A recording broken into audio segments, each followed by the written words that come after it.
It's like a Tarantino style film that was done better. It was more Tarantino than Tarantino. Hey guys, you're with the Movie Budz. It's Sam, Steph, and we're back on the couch. Alright, so for this week's film, we're going to be taking a look at the 2018 movie written, produced, and directed by Drew Goddard. Bad Times at the El Royale. Now, I heard about this movie a little while back. I didn't realize it was actually released almost 2 years ago at this point. Yeah, no, right? It kind of flew under the radar, didn't get a lot of attention, didn't make a lot of money. Yeah, it lost money. It lost money. However, I did hear some good things about it, and I think it looks fun. I mean, I'm pretty keen for it, honestly. Obviously, having not seen this yet, but just going into it, it feels like it could be a cult classic in the making. Oh, just from comments alone that I've seen, Yeah. It's already on its way. Oh, if not already that. People just Okay. seem to love it. Man, it should have gotten an Oscar. You're It right. should have gotten awards and stuff. Right. And the Academy, they robbed them. And it's interesting it did get a lot of attention because it has a good looking cast. Yeah, Chris Hemsworth is in Hemsworth, it. we got John Hamm, we got Yeah. Jeff Bridges.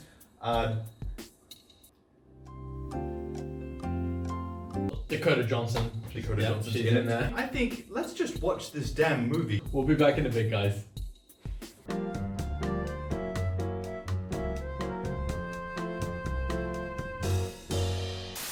Alright.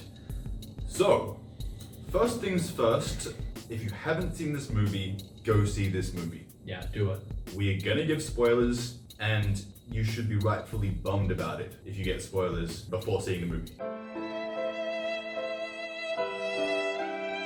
Once you've seen it, let's discuss. Second thing I think we need to address before we get into the meat and bones of this is just the performance of Dakota Johnson not really measuring up to the rest of the cast of actors, and I don't think that she is terrible. I think she's just a little bit maybe newer than some of these other actors within the cast. Because everyone else was just such a fucking force of nature. Fantastic performances all around, and it's she was just- just kind of yeah. flat. Like, I don't want to rip on her too bad. I don't No. think, she's a terrible person, terrible actor or It's not anything, worth but it. I do feel like it was just a little bit more noticeable because of the fantastic cast surrounding her. And we had a big Yeah. discussion about it. Entirely, like a big disagreement in the middle of the movie about we it. actually had to stop for a while. We had to stop. All the characters are really complex and nuanced, and the Multifaceted. subtleties in it are so important for each one of them. But the movie was good. The movie was good. I want to highlight specifically the performances of, unsurprisingly, Jeff Bridges, because Jeff Bridges is fantastic. I think we should know this by now. Come on, guys. No surprises. But then Cynthia Erivo. Yeah. Erivo, I'm not sure how to pronounce it 100, but I don't care. She was amazing. Cynthia? How do I pronounce spectacular? Since that should be her name. I don't know if that was her singing. I'd like to think it was because she sung so well, but the acting was fantastic from her. And again, all the cast, John Hamm was fantastic. Chris Hemsworth did a great job. I wanted more make-off from him, but Swanson fans. It was a shame John Hamm didn't get quite as much. The movie barely scratched the surface of his character.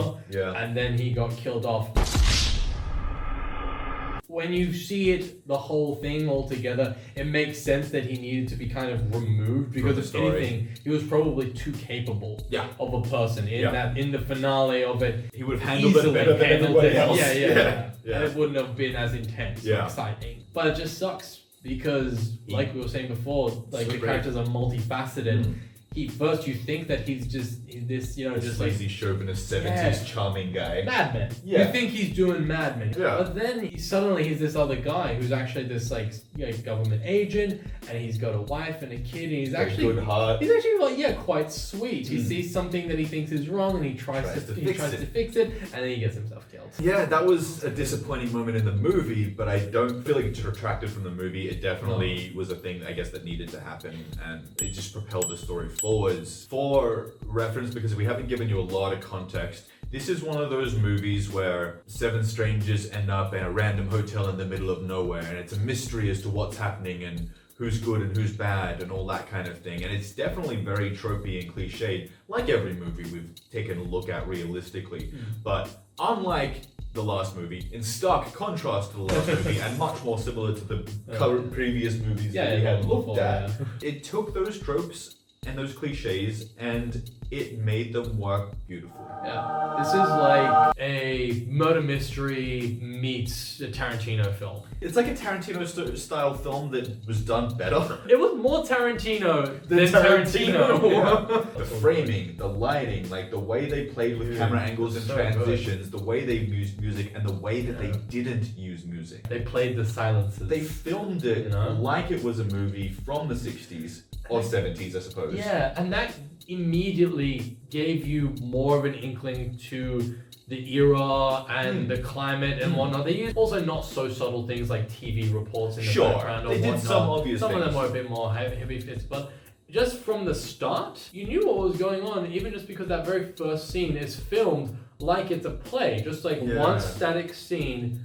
you know, with the unmoving camera, just the one character's moving around in the space, was more common back then for those kind of movies. So when they had less filming techniques, camera techniques, they didn't have like dollies or as much in the way of that. So you just had a feel for it. They didn't really have to spell it out for you with this like blaring soundtrack to be like, hey guys, just in case you forgot. Moving on from the great performances of the characters and the story itself, I think Drew Goddard? Is it Goddard or Goddard? It's Goddard.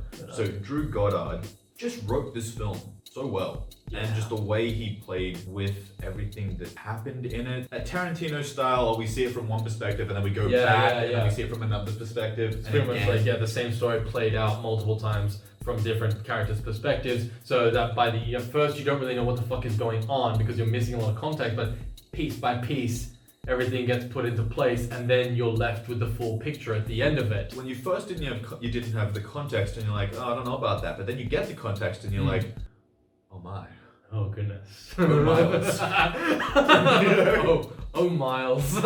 Lewis Pullman also fucking killed it as Miles Miller. He was the hotel clerk? Yeah, he was just supposed to be the hotel clerk. He's the only employee there. And then it just keeps getting weirder and weirder. Then when you find out he's actually a meth addict, and you're like, oh, heroin. Oh, heroin. Yeah. I'm just too pure. And I don't know the difference between all of these things. Pullman's character is a good allegory for how the whole film plays out. You think that it's normal at first, and then it just has more and more to it as you pull back each layer. Layers, you know? It turns out that, he's a heroin addict. He's trying to cope with the shit of being in this hotel. In this hotel, which is apparently a fucking, as they put it, a pervert hotel. He's messed up in the weird shit he's seen. He's feel guilty about the stuff he's done, and then on top of that, you get the end context of him having been a soldier, and he's an expert sniper, so he's killed a lot of people, and he's not stoked about it. It really comes in handy when Chris Hemsworth's cult comes into the picture and takes everyone hostage. It sounds so dumb and ridiculous, but no, really, guys, it makes it work. It sounds formulaic. Yeah, but this does what so many other films have probably tried to do, creating those this classic bottling of a whole period piece of genre and putting it all together in one movie. So many others try and fuck it up. I had heard good things going into it, and I agree with those good things. This, I feel like, should be a future cult classic. Oh, for sure. I definitely think that if you're going to watch this film, and obviously we did say spoilers before, so you should have seen it by now, but if you haven't, just watch out for all the little details, all the little subtle things that make you feel or think a certain way as you're going into it, and then the way that they make you change your mind. And watch it twice. Honestly, this is something that I'm looking forward to watching again with my partner, because I can be like, oh my god, oh, that's the thing! Oh my god! Oh, they had it right there all along and you didn't notice! Oh, that's so cool. It's not like a crazy cerebral movie, but it definitely has some cerebrality to it. It was good in that regard as well. They didn't overstuff the turkey, so to speak, you know? They did a great job with the turkey. God, delicious, multi-layered, I will have 2 seconds. well-acted turkey. It's just a great movie. I don't even feel like I really need to get too much more into it. I think you just need to have seen it. If you haven't seen it, like I was saying, just watch it. Yeah. If anything, I'm just bummed that it lost money. Yeah. I really can't believe it. And I was like, what? That's too bad. It's lost over $1 billion. It's a subtle movie. It's also not an in-your-face movie. It's not like a Transformers that tells you everything and just has explosions in your face all the time. It's got subtleties, and I'm not surprised that it didn't pick up. It's not super fast either. It takes its time. It takes its time. In a good way. Yeah, right? It's slow, but it's not a bad thing all the time. You know? It's not poorly paced. It's slow, but there's a point to that. I just feel like people would have probably just gotten impatient. In the first, because they didn't know what's going on. They don't know what's going on, but it's like, trust me, let it tease you, let it lure you in. That basically sums it up. This is a great movie. We loved the shit out of it. We're definitely going to watch it again. Yeah. Kudos to Drew Goddard and all the staff of this movie. That's going to be it for us, guys. Yeah. So at this point, we're 5 videos in. If you haven't already, tell your friends, tell your family, tell your dog. Yeah. Dog views count. He won't know what you're saying, but he'll be happy to see you. Leave us a like, leave us a comment, let us know what you think. I really want to hear some people's opinions. I want to know. Start those really long, convoluted rants. Do it. Come on. Send me your hate. Do it. I know you want to. Well, as always, it's Sam. Steph. We're the Movie Budz. Catch you later.